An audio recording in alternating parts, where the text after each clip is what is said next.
My name is Zack Kouns, and I'm in a hidden Kentucky forest on a uncharacteristically cool mid-spring day, gathering the ingredients for a visionary spring beer.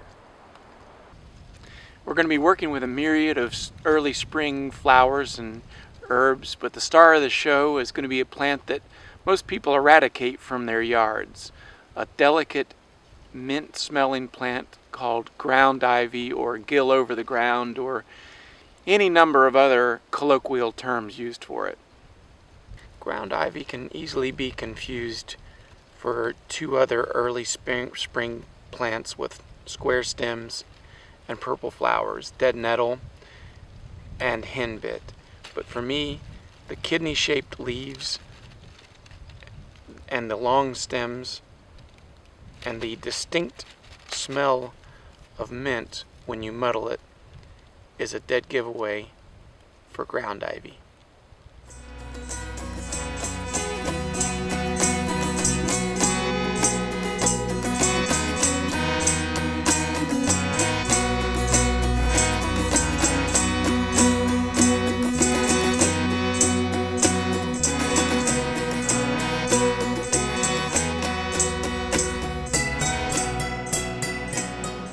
Before me, I have everything I need to make a visionary spring beer.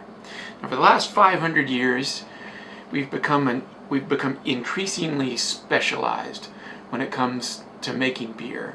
After the Bavarian purity law, we have a very strong idea of what beer is. But traditionally, beer or any kind of alcohol has been made with whatever herbs that has been around a person and has been made in a person's home and made to a person's taste, with radically different psychotropic results than the standard beer that we use and all drink today. So we're going to be working with a lot of early spring herbs, and we're hoping that they will help us learn the lessons that winter has tried to teach us. So we have mugwort, the dream herb. We have redbuds, the delicate, sweet, early budding tree. We have a little bit of wormwood to add that bitter wisdom. We have the root wisdom of dandelion. We have yarrow. We have the biggest teacher we're working with here today is ground ivy or gill of the ground. We have some chickweed, and I'm going to add a little bit of ginger for spice. So we're going to skip a couple of steps that make this a traditionally longer process. The first step in making any beer is making a wort, which is basically just making an infusion of whatever herbs or spices that you're using. Add it in with the sugar. So you heat a pan up and add sugar into it so that it becomes completely dissolved. We're not really particularly worried about bringing it to a complete boil here, as we're not working with any kind of commercial yeast. We're working with the yeast that's surrounding us. So all the plants that were gathered just a couple of hours ago are teeming with yeast. And the yeast that makes alcohol, one of the yeasts that make alcohol, is called Saccharomyces. So saccharose means sugar, and myces means fungus. So basically it's a yeast that's attracted to sugar. So the creation of alcohol is this, as that yeast will be attracted to this sugary wort drink, and it will come in and start devouring the sugar, and it will turn into two things. It will turn into carbon dioxide, so that's why you see the bubbles being created, and it will turn into alcohol or ethanol. So that's a way to gather yeast from the environment around you instead of using commercial yeast.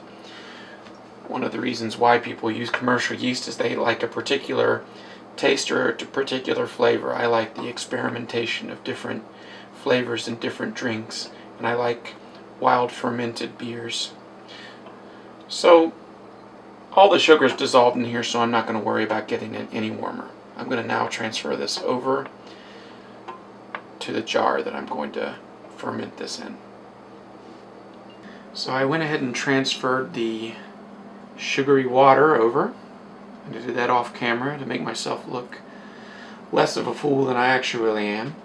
And now I'm going to begin adding the herbs. So that's probably about a teaspoon of yarrow. This is about 2 teaspoons of dandelion root.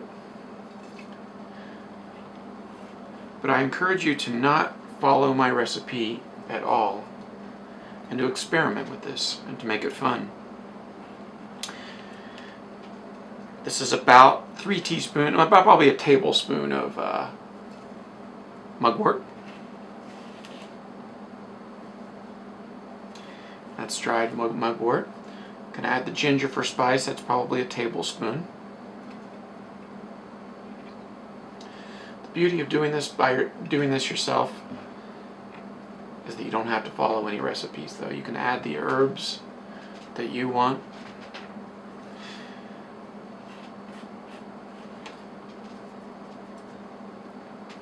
Alright, this is probably a 1/4 cup of red bud.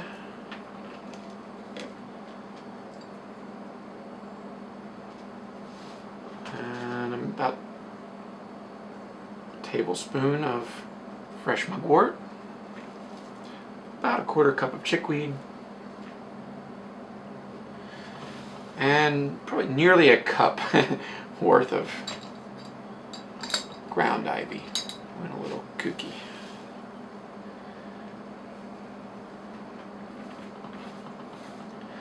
So you can see I only filled this about halfway full. That's so that I can add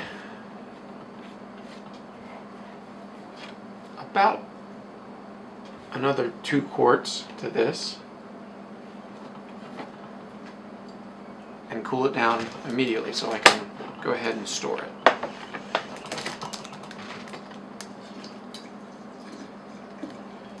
So the water I'm using is spring water.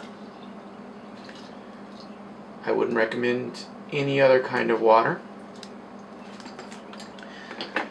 particularly tap water, as it contains chlorine, which inhibits bacteria. We're really actually trying to gather bacteria in this jar. So I filled it up to about 3/4 of the way. I never really fill it up much higher than this because you get a very strong bubbly ferment after anywhere between 3 to 5 days, depending on how warm your house is. So I have my wort. I have a few options from here. I've used about a cup of sugar, so that ferment will take anywhere from a week to 2 weeks, or I can start drinking it in 3 or 4 days and enjoy a very mildly alcoholic drink.